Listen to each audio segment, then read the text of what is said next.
Hi friends, ఈరోజు నేను జిలేబీ అనే చేపల వేపుడు తయారు చేయబోతున్నానండి. వీటిల్ని బాగా 3 కేజీల దాకా తీసుకున్నాను నేను. చెక్కు అంటే వాళ్ళు బాగా కడిగిస్తారనమాట. చెక్కు కూడా తీసినట్టుగా మనకి శుభ్రం చేసిస్తారు. మనం మళ్ళీ ఉప్పు వాటర్లో నీట్గా వాష్ చేసుకోవాలి. మనం కొంచెం ధనియాల పొడి నేను రెడీ చేసి పెట్టుకున్న, చెక్క మొగ్గ వేసి వేయించి పొడి చేసి పెట్టుకున్నాను. ఇది 1/2 కప్పు ఒక బౌల్లో వేసుకున్నాను. ఇందులో 2 టేబుల్ స్పూన్స్ ఉప్పు, 2 టేబుల్ స్పూన్స్ అల్లం వెల్లుల్లి పేస్టు, ఒక 3-4 దాకా కారం పడుతుందండి వేసాను. ఇంకా కొంచెం పసుపు కూడా యాడ్ చేసి ఇందులో కొంచెం ఆయిల్ కూడా నూనె వేసి బాగా మిశ్రమంలాగా చేసి పెట్టాను. ఈ మిశ్రమాన్ని మొత్తం చేపలకి రాసేసి నీట్గా మనము నానబెడదాము. ఒక అరగంట నానబెట్టాక మనము కొంచెం కారం సరిపోదని కొంచెం వేసాను నేను. ఇప్పుడు వచ్చేసి ఒక్కో ఫిష్కి ఇట్లా మనం పూసి నీట్గా లోపల కూడా మసాలా అంతా పెట్టి ఉప్పు కారం అంతా చేపల ముక్కలకి బాగా పట్టేలా మనము రాసి మొత్తం పక్కన పెట్టుకోవాలి. ఈ విధానంగా చేస్తే ఉప్పు కారం బాగా ముక్కలకు పడుతుంది.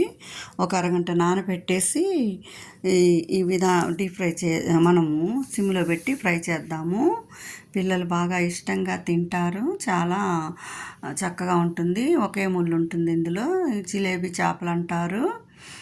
చూసారా, మొత్తం మనము ఈ విధంగా రాసేసి ఒక్కో చేపని పక్కన పెట్టాను. చాలా ఈ ఈ ఈ ప్రాసెస్లో బాగా ఎక్కువ బయట మనకు కొనుక్కునే వాళ్ళు షాపులలో ఇలానే తయారు చేస్తారనమాట. ఇది మొత్తం మొత్తం చేపలన్నిటికీ ఇలా కారం ఉప్పు పట్టించేసాను. వీటిల్ని మనము కొంచెం ఆయిల్ బాండిల్ పెట్టి ఒక 2-3 గంటలు ఆయిల్ వేసాను. ఈ ఆయిల్ లైట్గా వేడెక్కిన తర్వాత చిమ్మిలోనే ఉంచాలి. ఎన్ని చేప ముక్కలు పడితే అన్ని వేద్దాము.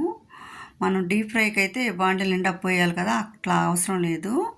ఇలా లైట్గా కొంచెం నూనె వేసుకొని ఈ విధానం వేసుకొని అయితే చిమ్మిలోనే బాగా ఎక్కువ టైం పడుతుంది. అరగంట పైనే పడుతుంది.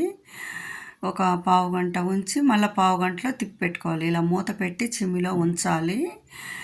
ఇప్పుడు మళ్ళీ పావు గంట తర్వాత తీసి మళ్ళీ ముక్కలన్నిటినీ తిప్పి వేసుకుందాము.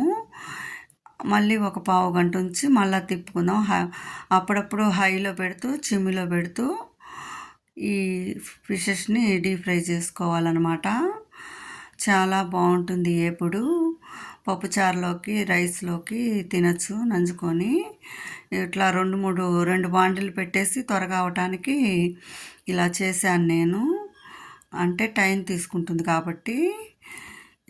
ఇలా అయితే మనకి నూనె కూడా వేస్ట్ కాకుండా అవసరమైనంత వరకే నూనె తీసుకోవచ్చు మనము. ఇదే బాండిలో మళ్ళీ వాయి కూడా వేయచ్చు. ఇప్పుడు ప్రతిదీ కూడా మనము తిప్పేసుకున్నాం కదా, ఇంకా బాగా ఉడికిపోయింది. బాగా అంటే మంచిగా ఫ్రై అయిపోయింది. ఇప్పుడు చూసారా, అయిపోయింది ఫ్రై. ఇప్పుడు మనము ఒక ప్లేట్లో తీసుకొని పిల్లలకి తినే విధంగా పెట్టేసుకుందాము. చూసారా ఎంత చక్కగా ఏగిపోయిందో. ఈ ఫ్రై చాలా బాగుంటుందండి. పిల్లలు చాలా ఇష్టంగా తింటారు.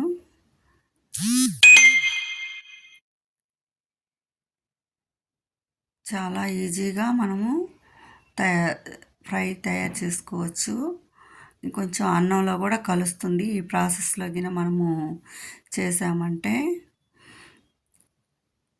చూసారండి, వాసనకే మంచిగా తినాలనిపించేట్టు మంచిగా చేపలు డీప్ ఫ్రై అయిపోయాయి. అదే నూనెలో మళ్ళీ మనము మిగిలిన ముక్కల్ని కూడా ఇలా యాడ్ చేసుకొని కొంచెం ఆయిల్ కావాలంటే వేసుకోవచ్చు.